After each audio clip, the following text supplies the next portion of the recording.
मेरी सोमवार 8 अगस्त को एक मुश्तरका दोस्त के घर में वजीर आला पंजाब के साहिबजादे मुनस इलाही से मुलाकात हुई।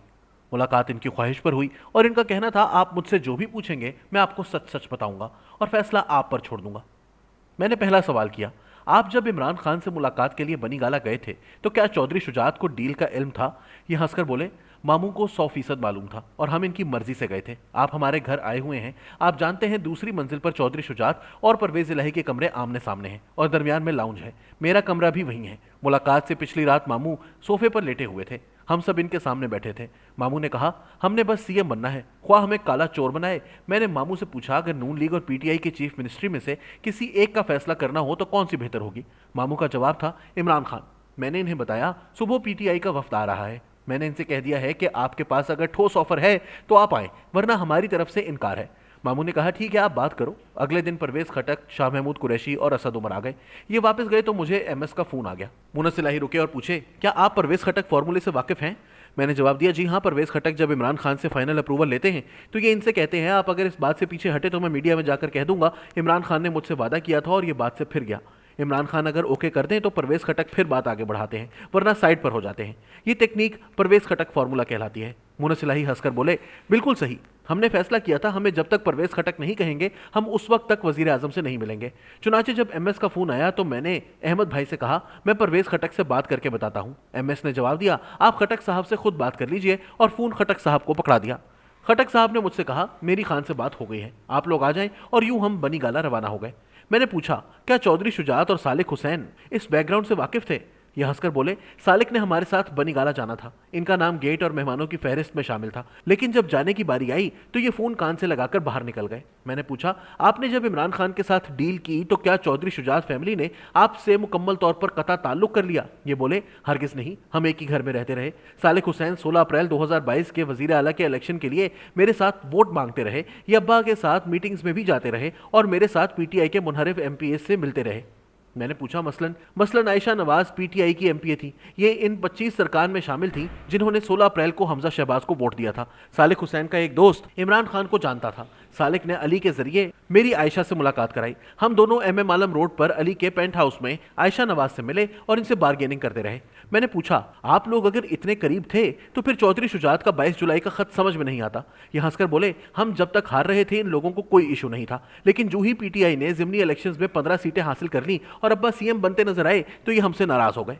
मैंने मुनस इलाही से पूछा, चौधरी शुजात से 22 जुलाई का खत किसने लिखवाया था? ये बोले, ये मोहसिन का कारनामा था। आप मोहसिन को जानते हैं, शुजात साहब के 2 भाई और 6 बहनें, कुल 9 बहन भाई हैं। इनकी एक हमशीरा कैसरा इलाही मेरी वालदा हैं, जबकि मेरे वालिद 3 भाई और 2 बहनें हैं। मेरी एक फूफो कौसर इलाही चौधरी शुजात की बेगम है, जबकि दूसरी फूफो निगत इलाही एसएसपी अशरफ मार्च शहीद की बेगम है। मोहसिन एक वेल लिंक्ड शख्स है, ये आसिफ अली जरदारी का दोस्त भी है, शहबाज शरीफ फैमिली का बिजनेस पार्टनर भी है और शुजात साहब का रिश्तेदार भी। हमारी पीडीएम के साथ डील में ये एक अहम लिंक था। 21 जुलाई को जरदारी साहब को शुजात के घर भी ये लेकर आया था और खत भी इसी ने लिखवाया था। मैंने पूछा, क्या 22 जुलाई के इलेक्शन से कबल आपकी चौधरी शुजात और सालिक हुसैन से मुलाकात हुई थी? ये बोले, मैं 20 जुलाई को लाहौर में इनसे मिला था। इस मुलाकात के गवाह मेरे चचा सबात इलाही और इनकी बेगम भी है। मैंने मामू से कहा, आप अब्बा को चीफ मिनिस्टर देखना चाहते थे, अल्लाह हमें मौका दे रहा है, हमें अब इख्तलाफात खत्म कर देने चाहिए। मामू ने कहा, ठीक है, आप चीफ मिनिस्टर बने, हम इसके बाद मिलेंगे। इन्होंने ये भी कहा, तुम सालिक को भी बता दो। मैंने उसी वक्त सालिक को मैसेज कर दिया और इसका ओके का जवाब भी आ गया। मैंने पूछा, क्या इस मुलाकात में शुजात साहब ने कोई शिकवा किया था? ये हंसकर बोले, हाँ किया था। उनका कहना था, मैंने परवेज को 2 मरतबा फ़ोन किया लेकिन इसने फ़ोन नहीं सुना। मैंने फिर खालिद रहमान को असेंबली भिजवाया लेकिन ये इसे भी नहीं मिला। खालिद रहमान चौधरी शुजात और परवेज इलाही के जवानी के गहरे दोस्त हैं। मैंने मामू को बताया, अब्बा उस वक्त 15 नए एमपीएस का हलफ ले रहे थे। बहरहाल किस्सा मुख्तसर, गिला शिकवा खत्म हो गया। मैंने पूछा, क्या इसके बाद आपकी इनसे कोई मुलाकात हुई? ये बोले, मैं 22 जुलाई की सुबह एक बार फिर इनके पास गया था। ये लाउंज में व्हील चेयर पर बैठे थे। मैंने इनसे पूछा, मामू क्या आपने डिप्टी स्पीकर को खत लिखा है? इन्होंने जवाब दिया, हाँ मैंने लिखा है। मैंने कहा, इसका मतलब ये है आप अब्बा को सीएम नहीं देखना चाहते? मामू ने मुझे इशारा किया, आप मुझे साइड पर ले जाओ। मैंने इनकी व्हील चेयर को पुश किया और इन्हें दूसरों से दूर दरवाजे के करीब ले गया, लेकिन सालिक भी साथ ही आ गया। मैंने दोबारा खत का पूछा। ये बोले, मुझे इमरान खान का सीएम कबूल नहीं, परवेज सिर्फ मेरा सीएम बनेगा। ये हमारे साथ आ जाए, मैं 2 दिन में इसे सीएम की कुर्सी पर बिठा दूंगा। मैंने कहा, मामू हम इमरान खान के उम्मीदवार हैं, हम आज कैसे पीछे हट सकते हैं? आपसे इस तरह हमारा ताल्लुक खत्म हो जाएगा। सालेक फौरन बोला, ताल्लुक रह कहाँ गया है, और यूं ये मुलाकात खत्म हो गई। मैंने पूछा, क्या आपने इनकी व्हील चेयर को पुश करके इन्हें पंजाब असेंबली ले जाने की कोशिश की थी? वो बोले, हाँ, मैं इन्हें पंजाब असेंबली ले जाने के लिए गया था। मैंने इन्हें सबसे पहले यही कहा था, मामू चलें, आज अब्बा का इलेक्शन है, मैं आपको ले जाने आया हूँ। मैंने पूछा, क्या वो खत चौधरी शुजात हुसैन ने खुद लिखा था? वो बोले, दस्तखत वाकई उनके थे, लेकिन टाइप मोहसिन ने इनके बेटों के साथ मिलकर किया था।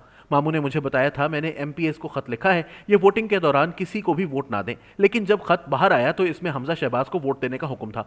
ये लाइन किसने लिखी, अल्लाह बेहतर जानता है। मैंने पूछा, क्या फैमिली में पहले से इख्तलाफात मौजूद थे? ये हंसकर बोले, मामू और मेरे दरमियान कभी नहीं थे, मैं पूरे खानदान में मामू के सबसे ज्यादा करीब था। ये मेरे सियासी उस्ताद थे, इन्होंने मेरी हर जगह ग्रूमिंग की। जनरल परवेज मुशर्रफ के साथ मीटिंग हो या जनरल क्यानी, जरदारी साहब, इमरान खान या पीडीएम के साथ डील हो, ये मुझे हमेशा साथ लेकर गए। अब्बा मुझे साथ नहीं ले जाना चाहते थे, वो कहते थे ये लड़का है, इसे साथ ले जाने की क्या जरूरत है, लेकिन मामू लेकर जाते थे। ये मेरे साथ दिल की हर बात भी करते थे। हम दोनों ने मिलकर परवेज साहब के साथ भी कई बार गेम्स की। मामू कमाल इंसान है, ये जब चाहते हैं बीमार बन जाते हैं, चुपचाप लेट जाते हैं, आप बुलाते रहें ये आंखें नहीं खोलेंगे, इनकी बात भी किसी को समझ नहीं आएगी और ये भूल जाने का तासुर भी देंगे, लेकिन ये जब चाहेंगे तो ये ठीक ठाक एक्टिव हो जाएंगे। मैं इनकी इस आदत से वाकिफ हूँ, चुनाचे ये मेरे साथ मिलकर अपने बच्चों तक से गेम कर जाते थे। मैंने जिंदगी में अपने वालिद से बढ़कर इनकी इज्जत की। मुझे अब भी इन्होंने 2 मरतबा फोन किया, लेकिन मैंने इन्हें कॉल बैक नहीं की और मुझे इसकी बहुत तकलीफ है। मैंने पूछा, फिर इख्तलाफ कहां से आ गया? ये बोले, इशू खानदानी प्रॉपर्टी से शुरू हुआ था। जारी है।